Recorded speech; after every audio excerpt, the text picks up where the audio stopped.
Hi, welcome back to My Cup of TV with Jenny. JD. So, my man's been so busy. He has. So busy. Can I start off by saying thank you to everyone who has tagged me in clips from the tour and photos and sent me stuff. I haven't actually watched any of them yet. I'm in a bit of a bitter place. I was going to ask. I was like, have you watched it? Yeah, do you know what? It's hard because I'm so happy for him. Mm. I want him to have these sold out stadiums and to be having the best time, which from what I have seen and heard, he is. And I'm happy for the people that get to go because who wouldn't want to? But you need to get past your jealousy and your anger to then get to a place of being able to be like, I'm happy. That's for the you. thing. I am It's happy a for those process. things, but It's like 5 stages of grieving. I'm happy for that, but I'm sad for me. Yeah. I'm still sad for me. And that's okay. Yeah. That's allowed. That is fair. Especially when I have that fear that I'm never going to get to see any of the members perform ever. Because we don't know what's happening, will happen with their career. We don't know. We're going to see. But yeah. And even if they do still reform, like they say they're going to, and I believe they will, because that's what they've told us, and they don't tend to lie to us. No. But it doesn't mean I'm going to get to go, because they may all still come here, and I'm in a sad, lonely place. Yeah, that's what we have to deal with, isn't it? Just that not knowing. We shall see. It's not just not knowing, it's we get no reason. If they gave us a reason, at least I can kind of try and understand. Yeah. You know? Yeah. I don't know. I'm sure there are people out there who are in the same boat as well, like not just Europe. Oh, for sure. Yeah. I just want people to know I'm grateful for the stuff they send. You know, if I haven't replied, it's because I'm just like, oh no. I'm just crying myself to sleep every night. Don't worry about it. It must be like a battle between this is really cool, but I'm really upset. I'm happy for people to go. I'm happy for him. I want this for him. She's like, thank you for sharing that with me. Yeah. So yeah. We will get round to watching it, and yeah. So, second MV. As though he's not hurting me enough right now, he brought it out on a Monday. Yeah. After we'd filmed, yeah. So it's Amygdala. So I know what the amygdala is. We do, because true crime. Because in serial killers and violent offenders, it's generally smaller or less active. Yeah. Or underdeveloped. Yeah. Mm-hmm. Or damaged.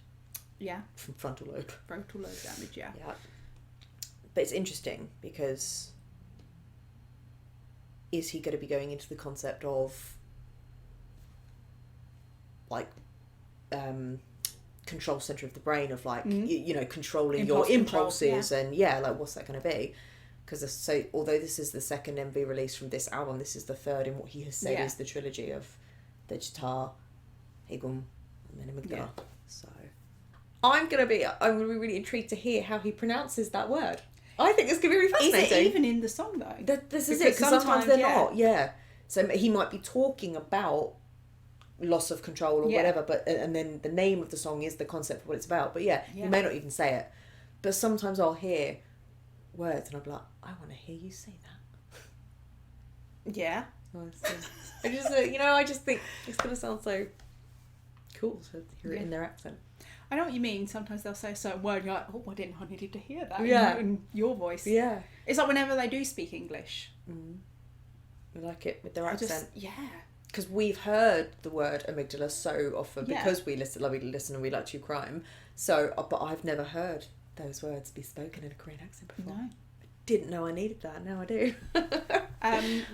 And because when I'm watching Run BTS, I'll sit there and I'm like, I need to turn it up.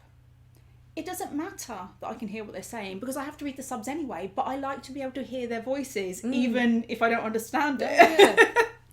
So please remember to like, comment and subscribe, and in the comments give us your thoughts on Amygdala.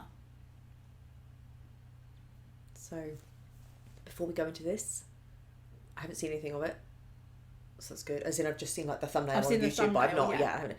So Digital, we know what Digital is. That was a slap in the face. Hegel, another slap in the face. It was more of a swaggy. Different. But so I'm just I wonder with this is going to be a bit of a goodbye, as in it's rounding off a journey. Do you know what I mean? But I wonder what that's going to sound like. You know how Yet to Come we reacted to it, and then when we listened to it again, I was like, does this sound like a goodbye? It sounds like a goodbye, right? And everyone's like, I know it does. We're like, no, we're going crazy. No. It was end of an goodbye era. of that chapter. End of an era kind of thing, yeah. So that's what I mean. Will it be... Yeah, but... I like how my journeys go like this, you noticed. I suppose my question is, if it is the end of this story, he's bookending it, that's fine, but is it going to be, can you say goodbye with another slap in the face? Or how do you say goodbye? Yeah. Usually goodbyes are slightly softer. I don't know. My man can do softer. Well, we know we can, but that's what I'm saying, is if we look at the Digital and then Hegum, I don't know what it's leading to. So I'm intrigued to what it's going to make us feel, and the sound, what's going to be. Yeah, I've managed to avoid any spoilers because I've seen the thumbnail, but I scroll very quickly through anything else.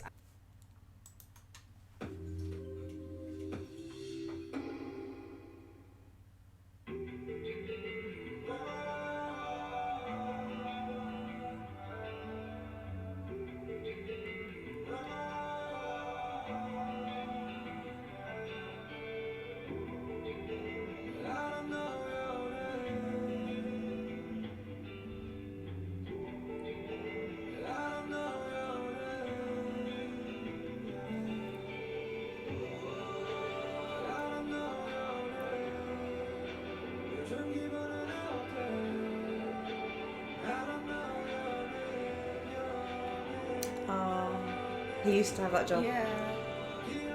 That's how he fucked up his shoulder. He says travelling through memories.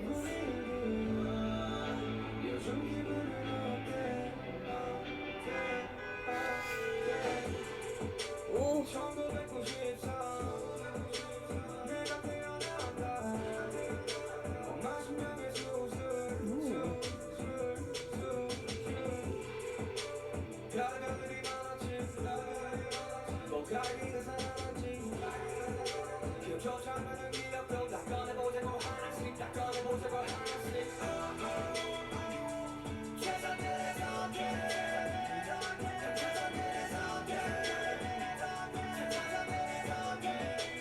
Oh.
참 별의별일이 많았지 길가에 넘친 듯이가 저리 전하지 못했던 내 사고 소식 가스키 둘 중에 걸려 언제나 나부지의 가난 소식 최선의 선택들이 맞아 섞인 그동안 모두 지나가 버렸길 그래서 이 순간 고통은 날 위한 것일까 그런 듯이 나는 날 죽이지 못했고 다시 끝나는 건 모습을 띄워놔 최선의 선택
wow.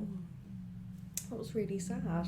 It was. That's why I said, I was like, I wonder what sound this is going to be of these last three. Because it could have been like a slap again, but as we were talking about before, it was like, if this is a goodbye, what sound is that going to be? So it's basically, I think visually as well, being trapped in your own mind. Mm-hmm. And all that stuff you're holding in and locking away, it's got to come out at some point, and you can't develop and move on until you deal with those things. Yeah. That's what I took from that. Yeah. And like the physical scar was actually maybe, I don't know whether that's like a reference to kind of self-harm or just a visual representation of your internal scar. Yeah. Do you know what I mean? Or like anything where it's art, it can be open to interpretation. So I personally don't think there's going to be any wrong or right answer unless the artist Sugar himself comes out and says this is what this is. But yeah, I could totally see that. Also, I was thinking that sorry to be graphic, obviously the video itself had a little warning on there, so tune out if you don't really want to have the graphic conversation. But where he's going, and potentially someone would have the intention of, I don't want to see this stuff anymore, so it might have been like, I want to blind myself, but maybe he, didn't have, as it were, you say, the courage to actually blind himself. So, but that scar is still the representation that he did get that far, but he didn't actually cut his eye. Yeah. Do you know what I mean? It was almost like, if I don't want to see it anymore, I'll get rid of my tools to see what I don't want to see. Or maybe to create a mask. Like, I'm going to put this on, and he smirks like, I've put on this mask of this is who I am now. I'm dangerous and I'm a wall. Do you know what I mean? A shield, an armour. Because I feel like all three were in that video. On the moped, that was Yoongi. Yeah. And then you had, I'm not sure which version was kind of trapped in the grey, because then you had in the green just watching. Like, was that August D? Yeah. Well, so would that grey one be Sugar? In the green jacket, I feel like, his Give It To Me. Yeah. I don't know, because some of that was in black and white, but I feel like that would have been a khaki jacket. Yeah. He was also wearing that in Digitar. So this khaki jacket kind of keeps coming back. It keeps coming back. So that could be August D. Yoongi might have been the one on the moped, and then maybe Sugar was the one on the couch. Yeah.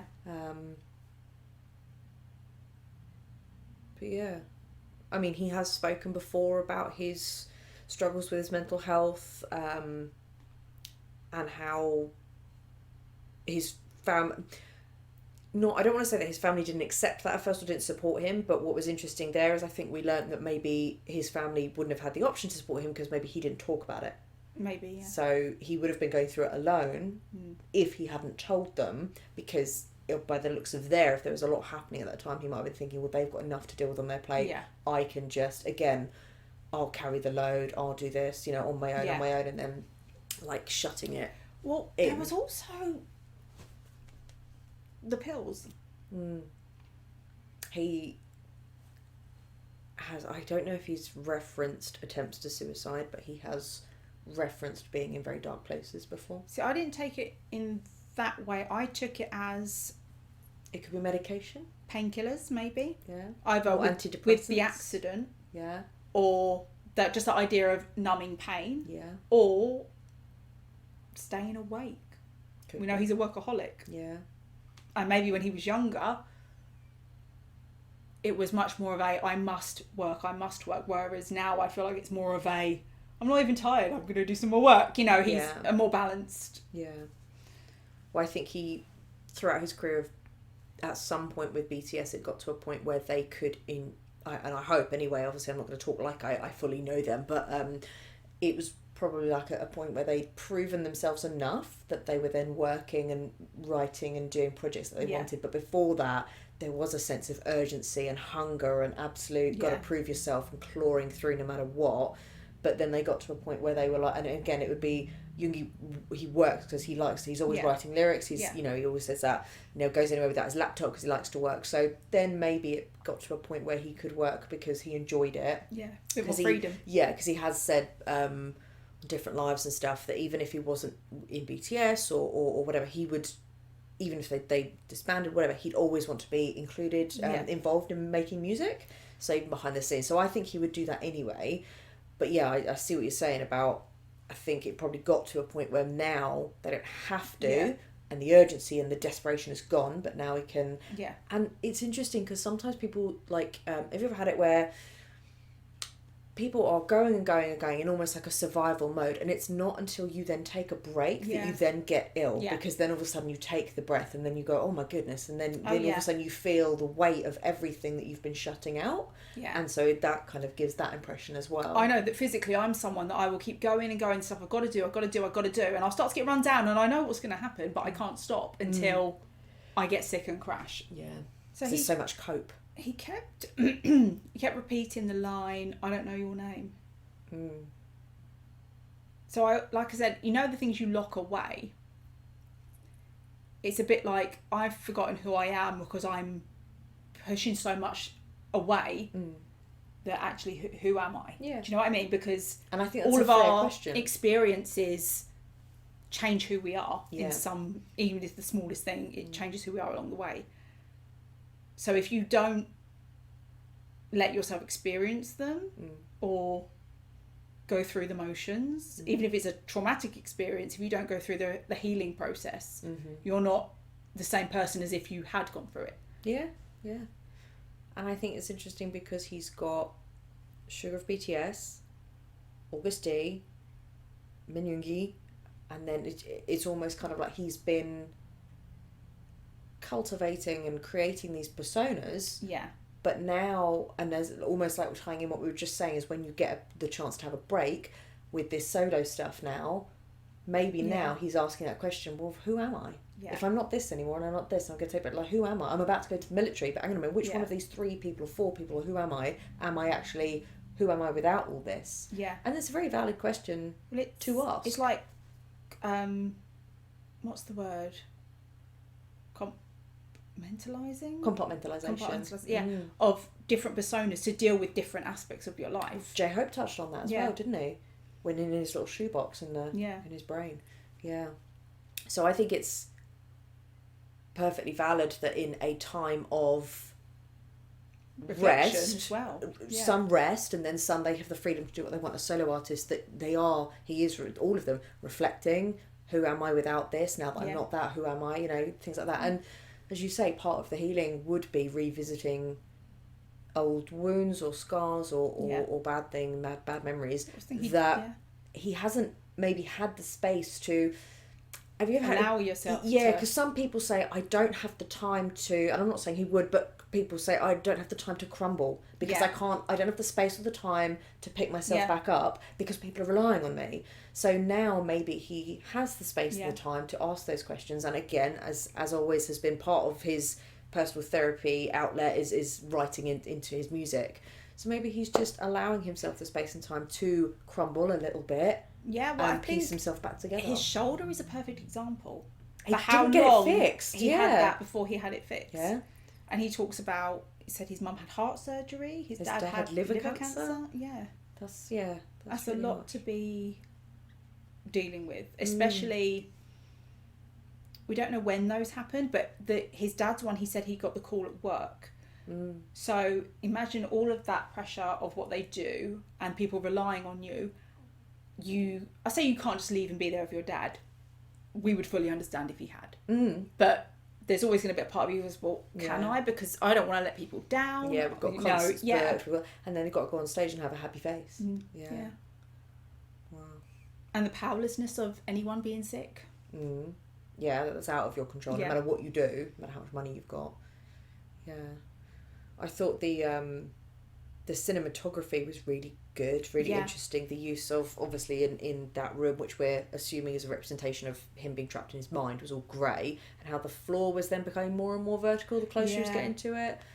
And then even when he got to the point of realising, and then it was like almost like Min Yoongi wanted to save himself. Yeah. He was on the other side of the door and Yeah. he couldn't open it. And I just thought that was really sad. Yeah. That was making me teary. I was like, well, that's really Well, it's sad. the fact that he was in there, and it's like he woke up, and even like when it started raining, it was like, is this because things are starting to creep in? It's starting to open up a bit, and he's made him realise that he has to get out. Yeah.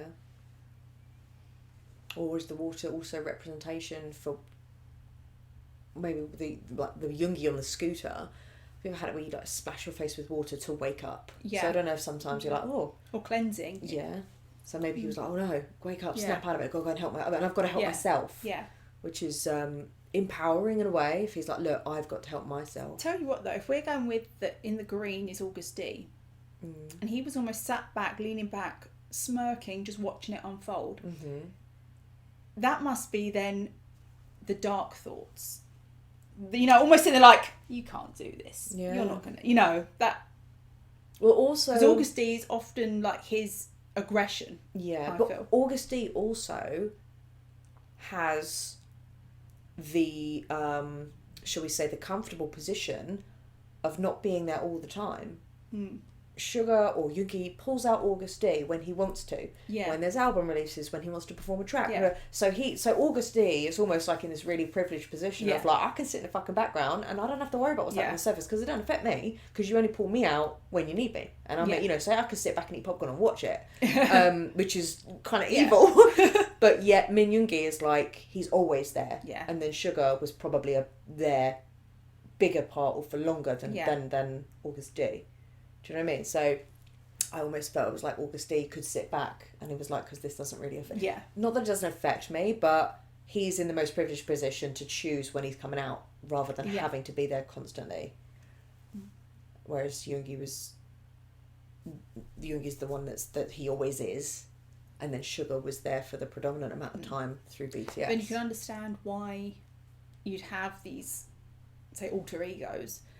Because if you're Yoongi and you're writing songs like that are really quite personal, it must be nice, I think, to be able to write that and then be like, okay, and now August D will perform it, or Sugar of BTS is performing it, and then Yoongi is safe. That is that form of compartmentalisation, absolutely.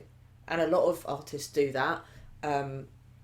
Famously, a lot of people probably know Beyonce has an alter ego when she goes on stage. Loads of artists do that. They don't necessarily have specific names and identities and characters for it, but artists do that all the time. I mean, to be that vulnerable, you almost have to be like, Yoongi's written the song, it's about his issue, but Sugar's performing it and Sugar's singing it. Yeah. So, well, interestingly enough, any of the songs like that before where he has spoken more personally and being more vulnerable about his issues, I don't think any of those, and please correct me if I'm wrong, no, I don't know all of the, everything, but I don't think any of those have had an MV or that he's actually performed. So he makes them, lays them down on the track, and then people will listen to them. Yeah. This is the first one that I can think of that actually has an MV, that he has given a visualization to those vulnerable words, very exposing, which is interesting. But I thought the sound of it that he was making, obviously a lot of like auto-tune as a choice there, the production and the sound he was making, I thought it was great. I would definitely listen to that because it was a really good song. yeah. But there was also something very, really desperate in the feeling about it. And the fact that he was using so much auto-tune, and now the way we've been talking about it, I now think it's almost like a warped sound. It's not quite me. It's not truly me because he doesn't know who that is anymore. Yeah. See what you mean? Or almost like like a an echo representation. in your mind. It's a thought rather than a spoken. And it's not an actual person's voice. It's not his voice, but it's something. It's there. Yeah. So lots. And as much as he's being vulnerable with us by writing and putting the song out there, because I'm sure there are so many artists that write songs that are really vulnerable to get those feelings out, but then they keep them private because it's too personal. Yeah. Do you think he could have added auto-tune as a slight disconnect? Possibly. Like you say, it's not my voice, it's... Yeah. But that's what I mean. I think it's a representation of these are the thoughts swirling, and also that he knows that that's not him at his most authentic self, but it's there and he can't deny it, because to deny its existence is to continue perpetuating the not knowing who I am, or not getting closer to the answer unless you address it. But yeah, it could be. But the sound that it did, or even that had post-production auto-tune on it, it still sounded so vulnerable. Yeah. I mean, if we were to think of the effect of him singing that without auto-tune in his own voice, that would have been even more vulnerable. Yeah. And that would have been really sad. Like, to hear him sing that in, and hearing the emotion in the voice there, that probably would have made me cry. But you're right in a way that it gives an effect of that it's slightly separate, slight barrier. Yeah. But I think potentially more because, like what you were saying, it's representation of the thoughts that keep swelling. Wow. But a really good song. And he is, I think whatever he decides to do with the rest of his career, as he has said himself, that he would always want to be involved in making music. I don't think there's going to be any problem with him ever finding a job, because he is genius. Yeah. Writing and producing, if he didn't want to be. Be. If he didn't want to be, and that's his choice, but he's more than talented. Because that's, it was really, really good. Wow. I hope he feels better after putting that out, Yeah. I'm interested to hear him talk about the song and how he feels performing it. I was going to say, I haven't seen anything yet, but I have, as in I paused it because I didn't want to watch it, but I have seen someone say on a TikTok that he got emotional performing it at a concert. Yeah. And I was like, I can't watch that yet. But that would be interesting. Yeah. That was our reaction to Amygdala. Thanks for watching, and we'll see you on the next one. Bye.